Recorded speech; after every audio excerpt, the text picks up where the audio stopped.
I want to spend the next 5 minutes with you guys talking about sticky rice. It's something that I'm really passionate about, and I feel that I just have to get this out there into the world so we all understand what it is and why I love it so much. Okay?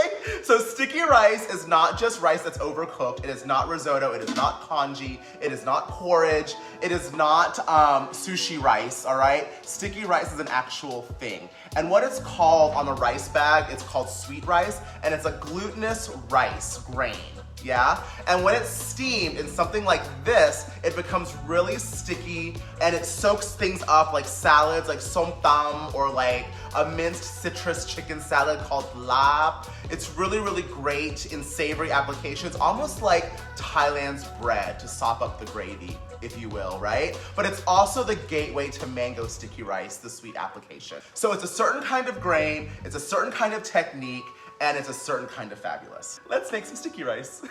This is a sweet glutinous rice. Now, if you look at the grains, you can see how white they are, and they're pretty solid, yeah? You can't really see through them. They look like really nice teeth, if you will, or pearls. They're quite solid in color and starchy. And I just pulled for reference this Thai jasmine rice. Now this is the rice you would cook in a rice cooker and serve with your stir fries, or what ends up being fried rice the next day. Now if you try to make sticky rice with this, I doubt it will work the way you want it to. This is really the only way to go, and the bag says sweet rice. Now, in order to work with this sweet rice, you have to do a couple things before you cook it. First, you have to rinse it a couple times to release the exterior starches.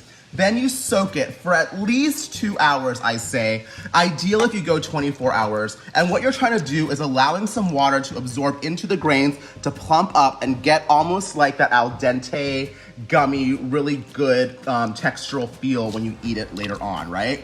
After it soaks, you just throw it into a traditional Thai or Asian sticky rice steam basket. But if you can't find one of these, don't worry. This is my hardcore steam basket, and I use it for dumplings, I use it for steamed vegetables, and obviously I use it for my sticky rice. But again, if you can't find the traditional one, this is the way to go, or you could even use those smaller bamboo steamers that you find at a lot of stores. Now what I'm doing here is, I have a flour sack. This flour sack comes in packs of 4 or 6 at my local store. If you don't have a flour sack, you can use cheesecloth. But you have to have something because the rice otherwise will fall through the grates or the perforated pan.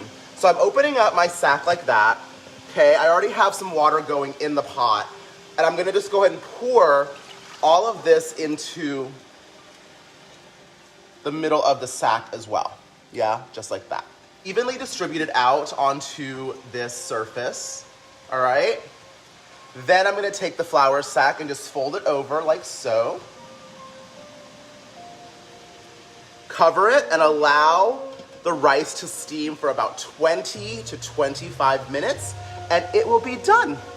Now, if you use this, okay, if you're gonna end up using one of these, it's also crucial to cover it. So put something on top, like a plate or a little baking pan or something, so that way the steam can conduct and kind of engulf all of the rice grains. I've had the steam basket off for a few minutes, and I'm gonna very carefully open the pot lid this way. That way the steam doesn't attack me, as it likes to do. And I'm gonna gently open up my flour sack towel like that.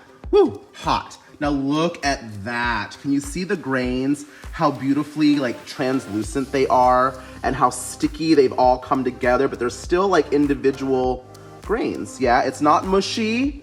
Did you ever think that in your lifetime you would ever be as obsessed about rice as right now? Right?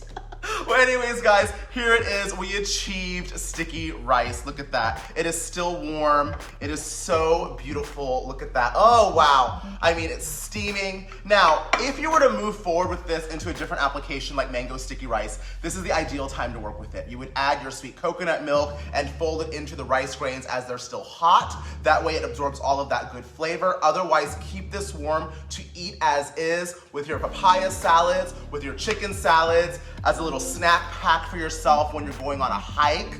I love it so much. Sticky rice, Thai style steamed sticky rice, guys. We did it, and thank you for joining me on this journey. I hope you learned something. All right, I'll see you guys again soon. Bye.